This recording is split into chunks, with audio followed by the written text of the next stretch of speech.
আর পুকুর দিলে হিট দিতে হবে, এটা অবশ্যই। রাস্তা পুকুরের হিট হিসেবে ব্যবহার হবে, আর আপনি মাছ চাষ করে খাবেন, এটা হয় না।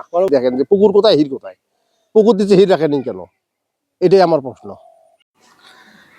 এই হচ্ছে কুরুষাভরুষা সরকারি প্রাথমিক বিদ্যালয়। এই বিদ্যালয়ের তিনটি রাস্তা, যে তিনটা রাস্তাই একদম ভেঙে ব্লক হয়ে গেছে বাচ্চাদের যাওয়া আসার জন্য। হ্যালো কলিজার বন্ধুরা, কেমন আছেন সবাই? আশা করি ভালো আছেন। আমি আপনাদের দয়া আল্লাহর অশেষ রহমতে ভালো আছি। আমি এখন আছি কুরুষাভরুষা সরকারি প্রাথমিক বিদ্যালয়ের সামনে, কুরুষাভরুষা নাওডাঙ্গা ইউনিয়ন, ফুলবাড়ি, কুড়িগ্রাম। এখান থেকে এই কুরুষাভরুষা স্কুলের তিনটি রাস্তা রয়েছে, যে মানে স্কুলে যাতায়াতের জন্য, বাচ্চাদের জন্য, তাছাড়া সাধারণ মানুষের যাতায়াতের জন্য তিনটে রাস্তা রয়েছে। এই হচ্ছে স্কুলের পেছন দিয়ে একটি রাস্তা, এটা স্কুলের পিছন দিয়ে চলে গেছে। আর দ্বিতীয়টা হচ্ছে এই রাস্তা। আর তৃতীয় হচ্ছে এই যে এই দিক দিয়ে বালাহাট চলে গেছে। তো আমি তিনটা রাস্তায় আপনাদের মাঝে তুলে ধরতেছি, এবং সাথে আমার এইখানকার যে ইউপি সদস্য আছে, মেম্বার শহীদুল মেম্বার ভাই, উনিও আছে, ওনাকে নিয়েও আমরা কথা বলবো। তো আমি তিনটা রাস্তার যে অবস্থান সেটা আপনাদের সাথে তুলে ধরতেছি। এই হচ্ছে কুরুষাভরুষায় প্রাথমিক বিদ্যালয় থেকে বের হওয়ার জন্য একটি রাস্তা, যে রাস্তাটা এখান দিয়ে চলে গেছে সোজা বালারহাট বালিকা উচ্চ বিদ্যালয় দিয়ে ফুলবাড়ি রোডে লেগে গেছে। এখানে একটি কালপাট করা হয়েছে, কালপাটটা দেখেন আস্তে আস্তে কালপাটের যে ইয়াগুলো আছে, ঢালাইগুলো ভেঙে ভেঙে যাচ্ছে, পুরো ঢালাইটাও আস্তে আস্তে ভেঙে যাচ্ছে, রাস্তাটা একদম পুরো অকেজো হয়ে যাচ্ছে। ঢালাইগুলো ভেঙে যাচ্ছে, কারণটা রডগুলো কিন্তু ঠিক আছে। বিষয়টা হচ্ছে যে এখানে কাজটা ভালোভাবে করা হয়নি, আমাদের কারণে নাকি কন্ট্রাক্টররা ভালোভাবে কাজ করতে পারে না, আসলে কাজের মধ্যে তারা ফায়দা করতে পারে না, এটা হলো মূল কথা। এই যে ঢালাইগুলো ভেঙে যাচ্ছে, কাজটা ভালো হয়নি, সঠিকভাবে করা হয়নি, বিধায় কিন্তু এই ব্রিজটা আজকে ধ্বংস হয়ে যাচ্ছে এবং স্কুলের বাচ্চা কাচ্চাদের যাতায়াতের সমস্যা হচ্ছে। শহীদুল ভাই, আসসালামু আলাইকুম। ওয়ালাইকুম আসসালাম। ভালো আছেন আপনি? আছি, আল্লাহ ভালো আছে। তো এই যে রাস্তাটা যে ভেঙে যাচ্ছে, এই যে ব্রিজটা, এই ব্রিজটা নিয়ে আপনার কিছু বলার আছে, যে এই ব্রিজটা আসলে কত বছর থেকে আর কথা, কিভাবে এই ব্রিজটা তো মোটামুটি 25-30 বছর যাওয়ার কথা, কিন্তু রাস্তা হলো গত বছর, এই বছরই ভাঙে গেছে। রাস্তার কাজটা কিভাবে হয়েছে আমি যতটুকু জানি, রাস্তার কাজটা সঠিকভাবে হয়নি। রাস্তার কাজ সঠিকভাবে হলে 20 বছরের ব্রিজ যেখানে টেকার কথা, সেখানে এই 2 বছর বা 1.5 বছরের মধ্যে ব্রিজ ভাঙে খান। 2 পাশে 2টা স্কুল, ছোট ছোট বাচ্চা যাওয়া আসা করে। বড় একটা বালাহাট বাজার, এটা মোটামুটি বিখ্যাত বড় বাজার। এই রোড দিয়ে অনেক গাড়ি ঘোড়া চলে, স্কুল কলেজের ছাত্রছাত্রীরা যাওয়া আসা করে।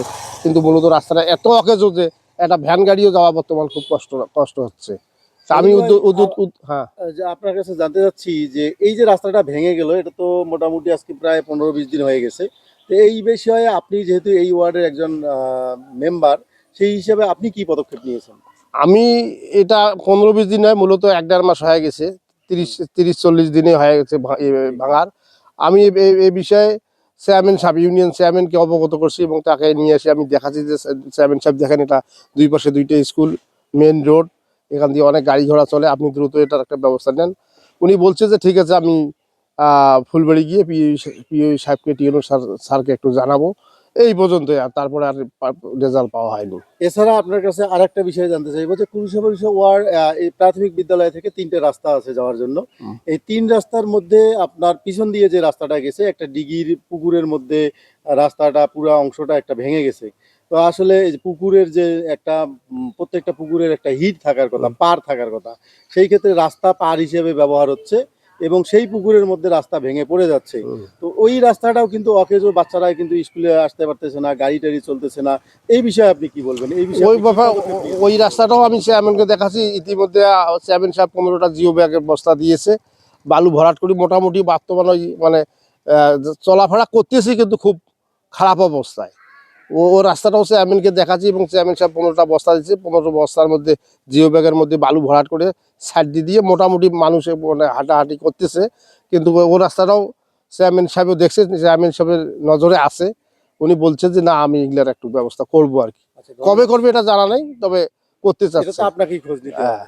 তা তো অবশ্যই। ধন্যবাদ শহীদুল ভাই। তো আমি আরেকটা বিষয় আপনার কাছে এইখানেই কিন্তু প্রশ্ন করছিলাম, যেটার উত্তর পাইনি। সেটা হচ্ছে যে আমরা দেখতেছি বিভিন্ন রাস্তার পাশে পুকুর আছে। তো এই পুকুরের যে একটা হিট থাকার কথা, পার থাকার কথা, সেই পারটা আমরা দেখি না, যেখানে রাস্তাটাকে ব্যবহার করা হচ্ছে পুকুরের পার বা পুকুরের হিট হিসাবে। এই ক্ষেত্রে এক সময় দেখা যায় যে ওই পানির কারণে, পানির প্রেসারের কারণে রাস্তাই ভেঙে যায়। এই ব্যাপারে আপনারা কি বলবেন যে যারা পুকুর দিছে তারা রাস্তাটাকে কেন হির হিসেবে পার হিসেবে? আমি এই ব্যাপারে ঊর্ধ্বতন কর্মকর্তার কাছে দাবি রাখতে চাই, যেটা যে যারা পুকুর দিচ্ছে অবশ্যই আপনারা এসে ইনকোয়ারি করে সরেজমিনে দেখে, আর পুকুর দিলে হিট দিতে হবে, এটা অবশ্যই। রাস্তা পুকুরের হিট হিসেবে ব্যবহার হবে, আর আপনি মাছ চাষ করে খাবেন, এটা হয় না। পরবর্তীতে রাস্তাটা ভেঙে ভেঙে যাবে, জনগণের দুর্ভোগ হবে। এটা ঊর্ধ্বতন কর্মকর্তার কাছে আমার দাবি যে আপনারা সেই সরেজমিনের জিনিসটা দেখেন, যে পুকুর কোথায়, হিট কোথায়, পুকুর দিচ্ছে হিট রাখেনি কেন, এটাই আমার প্রশ্ন। ধন্যবাদ সজিল ভাই আপনাকে অনেক। তো এই রাস্তাটা নিয়ে আসলে কয়েকদিনের মধ্যে দেখা যাবে যে পুরো অংশটা ভেঙে যাবে, আর ভেঙে গেলে হয়তো প্রাইমারি স্কুলের বাচ্চাদের এখানে দুর্ঘটনা হওয়ার সম্ভাবনা থাকে।